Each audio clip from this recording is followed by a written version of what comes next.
This is Alexander Playtime Williams of PlaytimeCares.com. What's up, world? This is Alexander Playtime Williams of PlaytimeCares.com. Time for my Raw recap. This one was May 18th, 2015 from Richmond, Virginia. Normal commentators JBL, Michael Cole, Booker T in the mix. Started off the whole show with Triple H and Stephanie being in the ring, and it essentially was giving all the love, much props to Seth Rollins for winning in the pay-per-view payback that transpired the night prior. And it was giving them props for being the future of the company, all of that, razzmatazz. And also, because of the actions of Kane, they were happy about the fact that they know where his loyalty was actually lying now. And of course, that's with the authority. So Stephanie said that they were actually doing a tribute to him called Seth Rollins, architect of destiny or architect of a dream. So they said that they were going to do that, make a real big deal about him winning this, maintaining the championship at the Fatal 4-Way.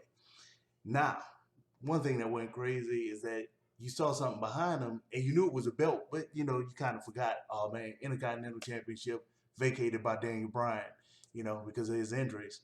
They revealed it and say, okay, we have the Intercontinental Championship is going to actually be won by whoever wins the Elimination Chamber match on the pay-per-view at the end of the month, May 31st. So, of course, somebody has to interrupt because it can't just go that smoothly. So Sheamus' music hit, he interrupts. Got the crowd saying, you look stupid to him, those chants still coming. He said that since he was the one that essentially hurt Daniel Bryan when he came back, that he should automatically get the title. Ryback music hit, and he said, look, I'm tired of, bullies and all this type of stuff. Daniel Bryan got more heart than you. He might be smaller than both of us, but he got more heart. Let's fight now. Let's do that. Since, you think you're the man and whatnot, let's go ahead and fight. So, pretty much, Stephanie interrupted and told him that no, they won't fight tonight. But no, she didn't. He said that they were going to actually get the fight for the belt. Not that they weren't going to fight tonight, that they were going to actually fight for the belt at the Elimination Chamber. They were 2 of the 6 participants. And Triple H said that they could fight and that their match was up next. So, Ryback versus Sheamus, big guys, and they both was doing power moves on each other, pretty cool. Pretty decent match. It was really entertaining. Wrapped up the match by Sheamus faking an eye injury and Ryback still being aggressive. Referee getting in between them, trying to push Ryback away. And since Sheamus was faking an eye injury, and once the referee pushed push Ryback back. Say that 3 times fast. Bro kick to Ryback. Sheamus get the pin victory. 1, 2, 3. Match was actually pretty decent. It was a good match to start off with. 8 out of 10 on that one. Then they did a cutaway to Stephanie telling Triple H that the tribute for Seth Rollins deserves a strong man to make the tribute. And everybody thought they was talking about Triple H, but then they say, okay, it's Kane because of Kane actually showing his loyalty to the authority. So Kane was saying, well, I was glad to do it because Seth Rollins looked like he's growing up. And Seth Rollins, of course, show up with J&J security. He drinking champagne, all that, pouring it to everybody. But what do you have to do? You have to make sure you slam Kane, saying, Kane should celebrate the most because he finally did something right and he have a reason to celebrate and stuff like that. So, of course, Kane was disgusted about it. But Dean Ambrose showed up and essentially said, look, I want a title match. And Kane said, well, look, the champ gets to decide who gets the title match, so it's on him. Seth Rollins said, look, you, Roman Reigns, and Randy Orton, y'all at the back of the line because y'all had y'all shots, y'all lost back in the line. So Kane was like, hey, that's what it is. So essentially Ambrose insulted Kane's manhood, said that, he's like a castrated lapdog, and said, what would, his dad, Paul Bearer and his brother, The Undertaker, think about him now being corporate Kane, which pissed off Kane, and Kane put him in a match with Bray Wyatt, which he was like, cool, let's roll.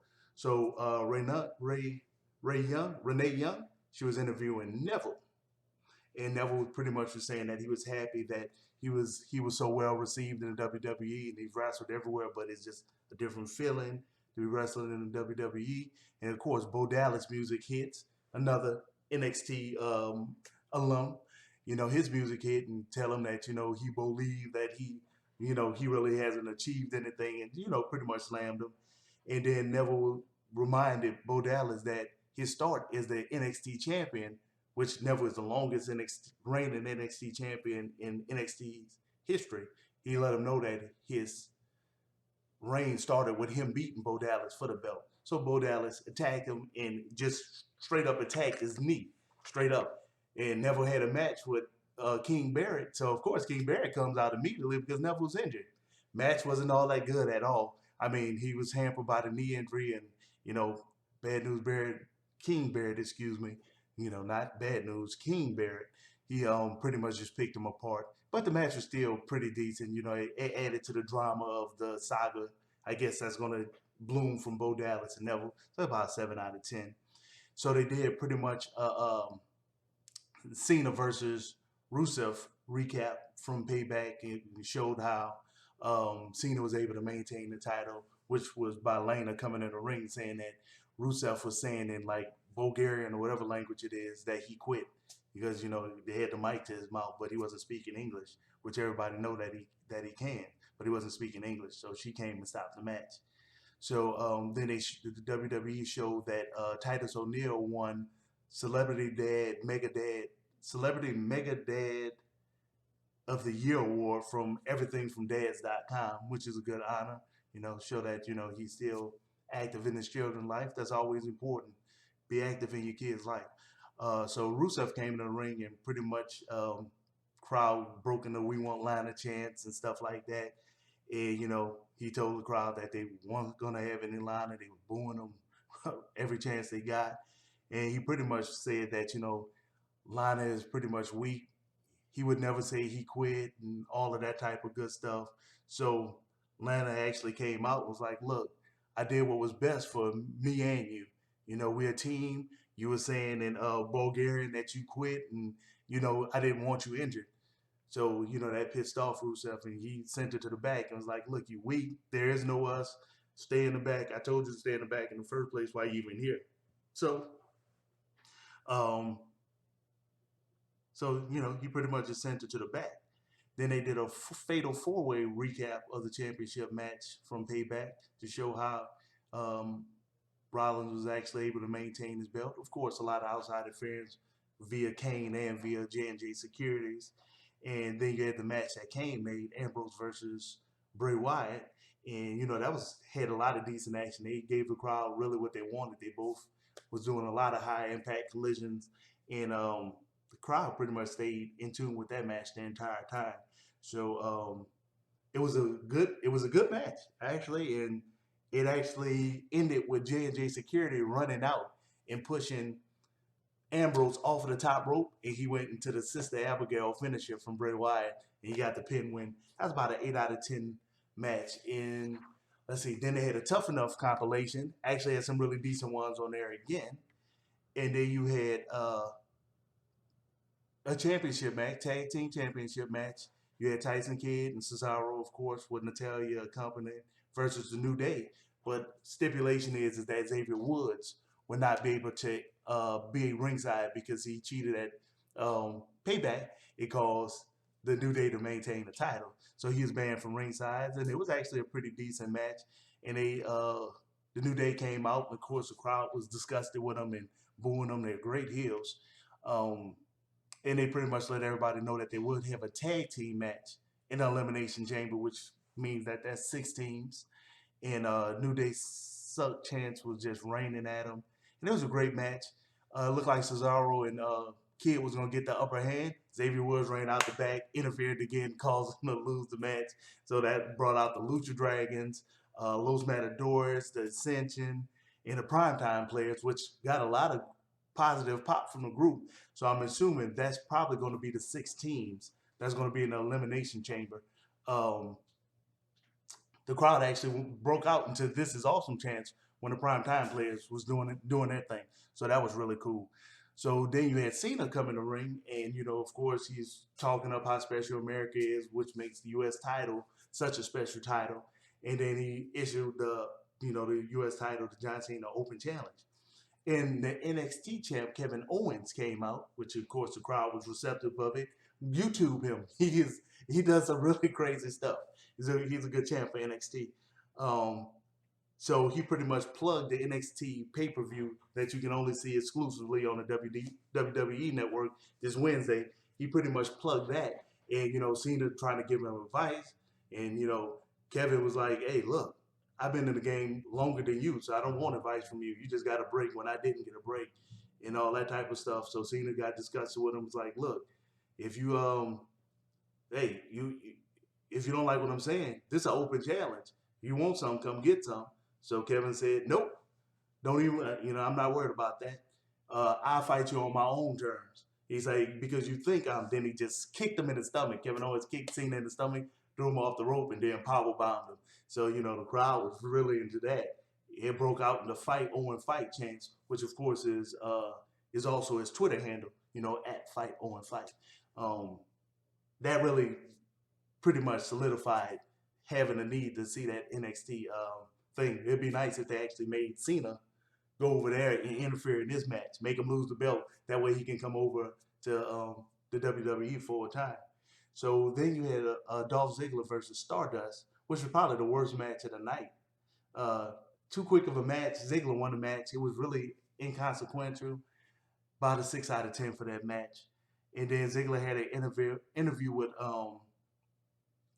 Renee again. No, he had an interview with Michael Cole when Michael Cole was asking him, how he felt about losing the, Sheamus at Payback, and he said he hated it. And then Michael Cole told him that he will be one of the 6 men that will be part of the Elimination Chamber, which got him excited.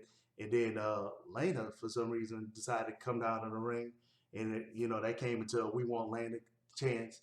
And Lana went in the ring and she kissed Dolph Ziggler. That broke out the "yes" chants, and then they start saying it one more time, and they kiss him again. Crowd go crazy. Rusev come running out the back. He attacks Ziggler. He yelling at Lana. Lana just haul off and smack him. Wow. Then Lana chants start raining again because he smacked Rusev, and then Ziggler hit her with the zigzag. Boom. They run out the ring, and they leave together. So I guess they the new hot team or the new hot squad, whatever. So then you had a tag team match between Luke Harper and Eric Roman versus Fandango and Zack Ryder.